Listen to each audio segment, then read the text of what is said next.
తమిళనాడు కాంగ్రెస్ ఎమ్మెల్యేలు టీవీకే కేంద్ర కార్యాలయంలో విజయ్ను కలిశారు. మరింత సమాచారం మా ప్రతినిధి నారాయణప్ప ప్రత్యక్ష ప్రసారం ద్వారా అందిస్తారు.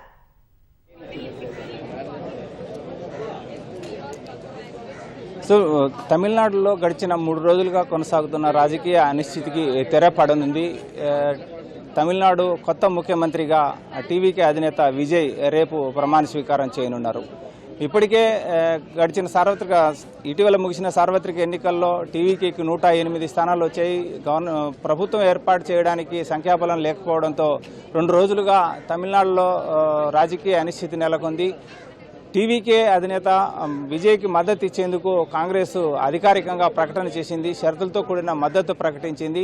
ఈ మద్దతు ఇప్పుడు కేవలం ఈ ప్రభుత్వ ఏర్పాటుకు మాత్రమే కాదు, దశాబ్ద కాలం పాటు తమిళనాడులో పూర్వ వైభవం తీసుకొచ్చేందుకు అవసరమైన తమ మద్దతు కొనసాగుతుందని ప్రకటించింది. కొద్దిసేపు క్రితమే సార్వత్రిక ఎన్నికల్లో కాంగ్రెస్ పార్టీ నుంచి విజయం సాధించిన 5 శాసనసభ్యులు టీవీకే పనయూరులోని ఉన్న టీవీకే ప్రధాన కార్యాలయానికి వచ్చి విజయ్తో సమావేశమయ్యారు. రేపు ప్రమాణ స్వీకారం జరగనున్న నేపథ్యంలో ముఖ్యమంత్రిగా విజయ్ ప్రమాణ స్వీకారంతో పాటు ఎంతమంది మంత్రులు ప్రమాణ స్వీకారం చేయనున్నారు, అదేవిధంగా కాంగ్రెస్ పార్టీకి, అదేవిధంగా మరోవైపు ఇప్పుడు 108 మంది శాసనసభ్యులు ఉన్నారు. ఈ కాంగ్రెస్ పార్టీకి సంబంధించి 5 మంది శాసనసభ్యులు మద్దతు ఇవ్వడంతో 113 మంది అయింది. మరో 5 మద్దతు అవసరం ఉంది. ఈ నేపథ్యంలో సిపిఐ, సిపిఎం వామపక్ష పార్టీలు కావచ్చు, అదేవిధంగా డిఎంకే కూటమిలో కలిసి పోటీ చేసిన వీసీకే పార్టీకి సంబంధించి 2 శాసనసభ్యులు ఉన్నారు.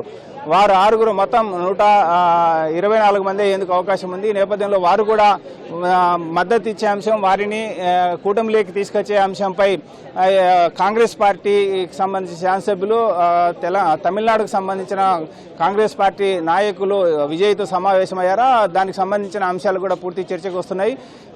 మరోవైపు ఇప్పటికే సాయంత్రం 4 గంటలకు గవర్నర్ కలవనున్నారు. గవర్నర్ కలిసిన తర్వాత రేపు జరగనున్న ప్రమాణ స్వీకారంలో ఎంతమంది ముఖ్యమంత్రితో పాటు ఎంతమంది మంత్రులు ప్రమాణం చేయనున్నారు అంశం కూడా స్పష్టత వచ్చేందుకు అవకాశం ఉంది. పూర్తిగా 108 స్థానాలు విజయం సాధించిన టీవీకే అధినేత విజయ్ మరో 10 స్థానాలు సంఖ్యాబలం అవసరమైన నేపథ్యంలో కాంగ్రెస్ మద్దతు ప్రకటించింది.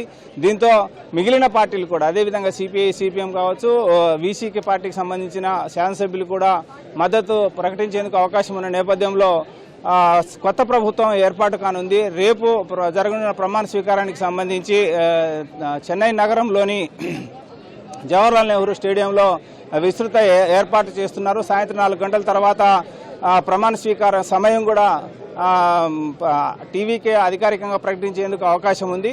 దీంతో జవహర్లాల్ నెహ్రూ స్టేడియంలో ప్రమాణ స్వీకార సమయంలో ముఖ్యమంత్రితో పాటు మంత్రులకు సంబంధించిన సంఖ్య కూడా స్పష్టత వచ్చేందుకు వీలుంది. ఇప్పటికే 2 ప్రాంతాలలో, అటు తిరుచి ఈస్ట్ కావచ్చు, పెరంబూరు ప్రాంతాలలో విజయం సాధించిన విజయ్ పెరంబూరును కొనసాగుతూ తిరుచి ఈస్ట్ నుంచి రాజీనామా చేసేందుకు అవకాశం ఉంది. ఈ నేపథ్యంలో 108 స్థానాల్లో 1 సీటు తగ్గేందుకు అవకాశం ఉండడంతో మద్దతు ఇచ్చే పార్టీల సంఖ్య మరింత అవసరం ఉండడం నేపథ్యంలో అటు వీసీకేతో పాటు పీఎంకేను కూడా సంప్రదించేందుకు అవకాశం ఉంది. అటు పీఎంకే, వీసీకే, వామపక్షాలు సిపిఐ, సిపిఎం, కాంగ్రెస్ అంతా కలిపి దాదాపు 124 మంది మద్దతు ఉన్న నేపథ్యంలో కొత్త ప్రభుత్వం ఏర్పాటు కానుంది. ఈ నెల 10వ తారీఖున ప్రస్తుత శాసనసభ గడువు ముగియనుండడంతో కొత్త ప్రభుత్వం ఏర్పాటు చేయాల్సిన పరిస్థితి నెలకొంది. అందుకే గవర్నర్ ఈరోజు సాయంత్రం అపాయింట్మెంట్ ఇచ్చారు. గవర్నర్ కలిసిన తర్వాత రేపు జరగనున్న ప్రమాణ స్వీకారంపై మరింత స్పష్టత వచ్చేందుకు అవకాశం ఉంది. ఎన్నికల సమయంలో డిఎంకేతో కలిసి పోటీ చేసిన కాంగ్రెస్ తిరిగి బయటకు వచ్చి, ఆ కూటమి నుంచి బయటకు వచ్చి టీవీకేకి మద్దతు ఇవ్వడాన్ని డిఎంకే తీవ్రంగా ఖండించింది. ఇది వెన్నుపోటు చర్యగా డిఎంకే ప్రకటన చేసింది. ఎన్నికల సమయంలో కలిసి పోటీ చేసి ఎన్నికల ఫలితాల తర్వాత కూటమిని వదిలిపోవడాన్ని డిఎంకే తీవ్రంగా ఖండించింది. కాంగ్రెస్తో పాటు డిఎంకేతో కలిసి పోటీ చేసిన మరికొన్ని పార్టీలు కూడా కూటమి నుంచి బయటకు వచ్చేందుకు అవకాశం ఉన్న నేపథ్యంలో డిఎంకే చేసిన ప్రకటన కూడా చాలా కీలకంగా మారింది. మరోవైపు సాయంత్రం ఈ గవర్నర్ కలిసిన తర్వాత ఏ పార్టీల మద్దతు ఉంటుంది అన్న అంశం కూడా స్పష్టత వచ్చేందుకు అవకాశం ఉంది. ఇప్పటికైతే అధికారికంగా కాంగ్రెస్ ప్రకటన చేసింది. కాంగ్రెస్ శాసనసభ్యులు వచ్చి టీవీకే అధినేత విజయ్ను కలిశారు. మిగిలిన సభ్యులు అంటే రేపు సాయంత్రం గవర్నర్ కలిసే సమయంలో తనకు మద్దతు ఇస్తున్న శాసనసభ్యుల పేర్లు పూర్తిగా 118 మంది పేర్లు గవర్నర్కు సమర్పించేందుకు అవకాశం ఉండడంతో గవర్నర్ కలిసిన తర్వాత ఏ పార్టీకి సంబంధించిన అభ్యర్థులు టీవీకి మద్దతు ఇస్తున్నారా అనే విషయం స్పష్టత వచ్చేందుకు అవకాశం ఉంది. ప్రస్తుతానికైతే కాంగ్రెస్ పూర్తి స్థాయిలో మద్దతు ప్రకటించి షరతులతో కూడిన మద్దతు అయినప్పటికీ ఇది దశాబ్ద కాలం పాటు కొనసాగుతుందని ప్రభుత్వంలో భాగస్వామ్యం అవుతామని చెప్పి అధికారికంగా ప్రకటించిన నేపథ్యంలో కాంగ్రెస్తో కలిసి డీఎంకేతో పోటీ చేసిన మరికొన్ని పార్టీలు కూడా టీవీకేకి విజయ్కి మద్దతుగా బయటకు వచ్చేందుకు డీఎంకే కూటమి నుంచి బయటకు వచ్చేందుకు అవకాశం ఉందన్న అభిప్రాయం స్థానికంగా వ్యక్తమవుతోంది.